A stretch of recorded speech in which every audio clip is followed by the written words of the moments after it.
Cuban. So long as Nick is there. Nick's not doing any more function. Yeah, that's what I was worried about. He was the first name I thought of. All right, if Nick's rolling, Coach, opening statement, we'll go. Thank you.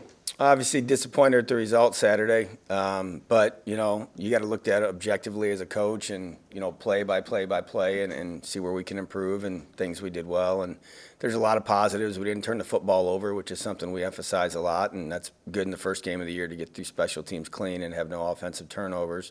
I thought our front seven did a good job against the run, held them on 100 yards rushing, and we outrushed them offensively. Obviously, in the back end, we got some things we got to clean up, and then the pass game wasn't as good as we wanted it to be, but we were forced to throw the ball a lot of times in third, and we averaged third and 7+, basically, was at our average third down conversion. So you're not going to turn over a high rate of those. But guys were good yesterday. We got to get ready for Auburn now. Is another good challenge. They got a big-time quarterback who can throw it and run it. He's a dual-threat kid, very talented, and then defensively they run really well. They're long, they're physical. Their coordinator does a really good job on defense and special teams. They obviously have really good athletes on all those units, so it'll be a good challenge for us. I guess after breaking down some of that film, what did you really notice what you'd like to get cleaned up for Auburn? Assignment-wise, we had a couple missed assignments on offense, which shouldn't happen. That's us beating ourselves. Same with defensively. Defensively, a couple of their bigger runs were because we lost contain. It wasn't anything they had done. It was poor technique by a DN one time, poor technique by a safety another. We can fix those. I mean, that's the encouraging thing. We went through Sunday, and I think it was 21 play cut up I went through with the team and, said, okay, these are 21 times that Purdue didn't beat Ball State beat Ball State because we weren't being fundamentally sound. You're going to lose in football. You're going to get beat physically. That's going to happen, but we can't lose leverage. We can't run the wrong route. We can't not get off on the snap count. So those are things that we can fix, and we went through all of them, and those are things we can fix and will fix. What do you think kind of went into the lapses of coverage on the defensive back end? Well, we got beat a couple times, physically beat, and then we had a couple safeties that had bad eyes and were coming up in run support too soon, which put us one-on-one, which is what we don't want to be in that situation in that game, especially with the wideouts they had. I guess how do you feel the locker room was able to, I know you met with them yesterday. How do you think they're able to move on from that 3 loss and get ready for Auburn? They're good. I mean, whether we won the game, they need to move on too. I mean, we've been, since I got here in December, but really since January, I mean, you guys are going to hear me say this all year long. It's a 1-week season. It really is. And that one's over. And if we won 33-0 or 31-0, I'd be telling them the same thing on Sunday, that we got to get ready for Auburn. So we have to get that mentality. And I feel like they had it yesterday. The challenge is to have that mentality for 12 weeks, and that's something we got to help them with as coaches, and that's something that they have to do as players as well. But it is a 1-week season. Every week's different. Coach, you talked about this mentality of we got to be better, in week 4 than we were week 1. Do you think this team's kind of buy into that mentality? I do. By the way, they showed up yesterday. We had meetings, and then we had a lift, and then they're off of school today. So some of the guys are already in here watching film. I mean, they're doing everything we're asking them to do. I'm happy with that. I wasn't happy with the execution, but that's stuff we can fix. I know you talked about Jackson Arnold. That Auburn obviously has a good ground game and can also throw it. How do you prepare, or how does preparation change when a quarterback is such a threat like that? Well, good thing for our defense is we run our quarterbacks a ton, so they've had to prepare for that all spring and all camp. But it is different defensively when there's a guy back there that can't move very well. You can get away with a lot more things because you're not worried about having somebody account for him on 3rd and long, or just the quarterback called run game that they have, or they're a heavy RPO team. So there's times he'll hand it, there's times he'll pull it and run it, or pull it to throw it. So it's something we see a lot in college football, and our defense has obviously got to be geared towards. But it is different on defense when the guy can run. Obviously, a night game being at Auburn, obviously these players have had experience in atmospheres like that before, but are you telling them anything different when you go to a hostile atmosphere? No, the only thing we'll do is we'll have the crowd noise just like we did last week. And, I mean, you guys were there. It was loud. They were blowing that horn way too late after 15 seconds, I thought. But we didn't have any false starts. We handled the crowd noise well. So we'll still practice that this week, but that's not something I'm worried about going into this week just because we had to deal with it last week. Coach, noticed, and forgive me, we were talking about this after the game, Jeff Knowles calling the defensive calls on the field. Is that something he's done his whole career rather than being up in the box? He's done both. Honestly, I want to get as many, and it's just a philosophy thing, I want to get as many coaches down on the field coaching as they possibly can, because with those tablets now, I mean, yeah, you want somebody upstairs, and I got somebody telling me where the ball goes out. Let's say it's 3rd and 2, not 3rd and 4. But after the drive's over, it's even better than being in the box because you can go right through the film right away. And the more coaches we can have on the field coaching our guys between the series, as opposed to, hey, tell him this, or hey, he's got to fit here. So we won't have as many guys up in the box as we used to because you get to see it right away. Well, and on top of that, you noticed on the sideline, the communication every single time it seemed like it was like week 4 or 5 of the season, the communication from different groups and everything. Is that something you were pleased with? I was. I mean, when you got to evaluate everything after a game, but when it's your first game, I mean, in our first staff meeting after the game, we go through all of our normal stuff. Then I got a whole checklist of things like, okay, how was the game day operation? How was the headsets? Did the tablets work? How about the TV timeouts? The kids came up at the end of the 2nd and 3rd quarter. So all of these things that we got to teach our guys, but it was really good. I mean, the guys were on the sideline locked in. I mean, I looked over, especially towards the end of the game when it was kind of out of reach, to make sure that guys were still focused and making adjustments on the sideline. They were. Part of it helps is that we all have worked together before, and part of it, I mean, we practiced that twice during training camp. We actually went out on the field, then came to the bench. One time we had the tablets there because you have to practice that to be efficient, to be able to adjust during the game. So we did practice it during camp. How do you evaluate Kyle Kelly's performance in the first game? I thought he played hard. I thought he made a lot of plays. I'm sure if you asked him that, he'll tell you that there's a few things he wish he did better, but I hope he says that every game because there's always stuff we can get better at. There's a lot of emphasis on the quarterback, and there should be, but he can't throw it if the guys aren't open, and he can't get the ball out if he's not getting protected. And then the other side of it is if they are protecting him, he's got to make the throws, But, I mean, you saw what he can do at some of those plays that were pretty dynamic he did with his feet, and we got to get better at some things across the board offensively. He's no different. And lastly, offensive line, evaluate their performance. I was happy with the way they played. I mean, they got us twice on 2 sacks. That one of them was something we hadn't practiced that they got us on, and then they ran it later, and the guys picked it up. So it showed me that they can adjust, and Coach Barr got it fixed on the sideline. But we did have, I mean, there were some of those runs that got 6 or 7 that were real close to getting a little bit more. And I was happy with the way the tailbacks ran the football. They ran hard. They held on to the ball, which is important. But we did run the football pretty well at times. Obviously, you always want more. And there was times where we did, and they got us behind the sticks. But we ran there's a couple good gap schemes, a couple good zone schemes that were well blocked against a Big Ten opponent. It was good to see. And kind of on that same note, Chris Hood and Adam Dolan rotating in at left tackle. Did you see anything that kind of separated one of those from the other? No, I thought they both did an adequate job of playing. They can both get better too, but I've told you guys from the beginning that you don't be surprised if we're rotating 2 or 3 linemen throughout the games. If guys are above the line and can help us win, it just makes us better to get more people playing. They got to be good enough to help us win. But now if someone does get hurt, which will happen up there, and now you're putting somebody in that's either been rotating or has played in 3 games already. I mean, I didn't look at the final number, but I know we played a ton of guys on the D-line, and we rotated just about every secondary and linebacker position, and that's going to help us now, but it's also going to help us down the road, because if you can take 15 plays off of somebody, all right, and then 10, I'm not good at math, so 10 weeks later, that's 150 less plays he played. That's like 3 or 4 less games of wear and tear on him in October and November.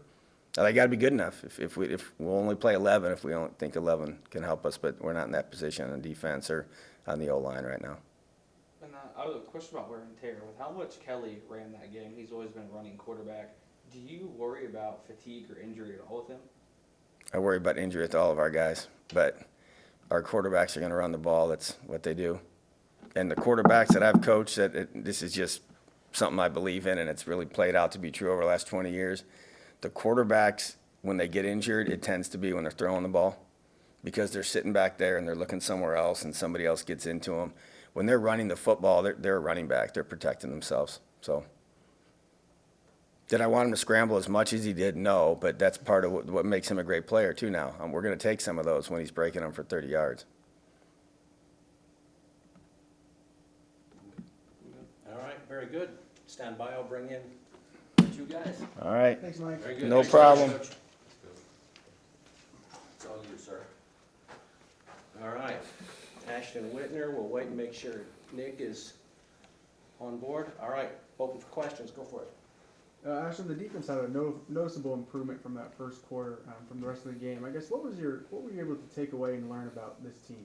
Well, we after every drive we came to the sideline, made adjustments, and we just fixed it from there on out.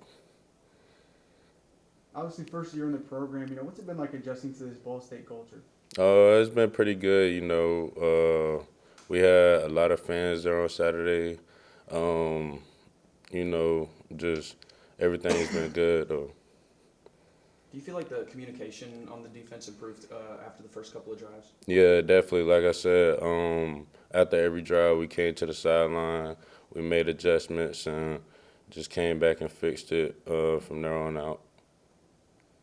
Auburn's got a running quarterback. I guess how does that change how you approach a defensive style playbook against Auburn? We just gotta continue to keep our eyes right and have our D line contain the quarterback, and I think we'll be good for Saturday.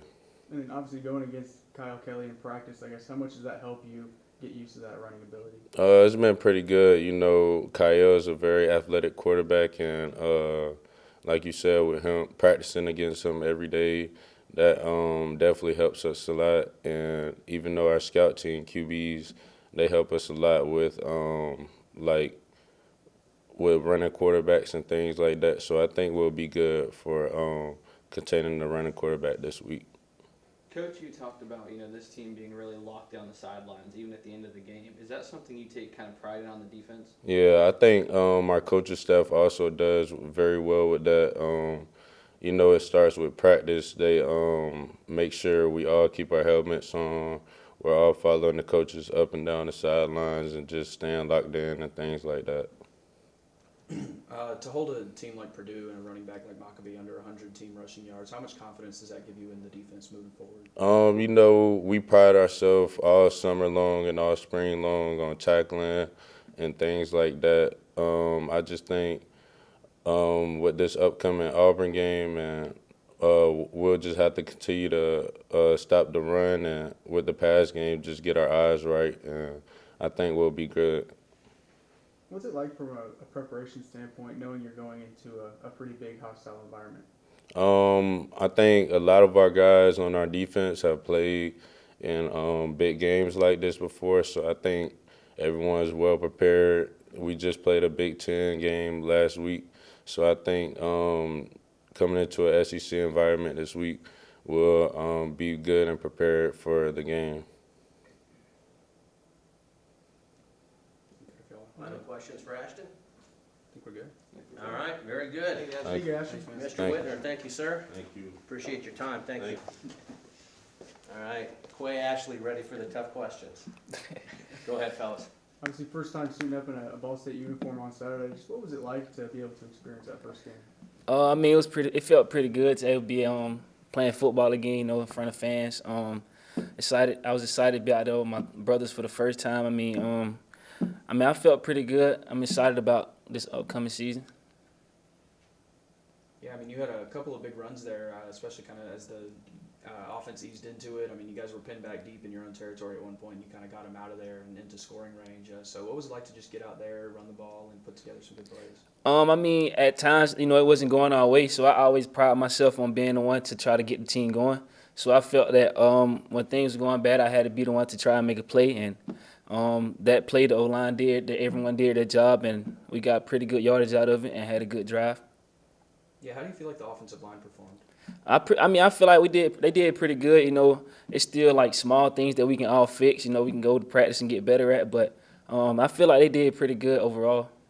I guess what are some of those things you like to see cleaned up before going down to Auburn?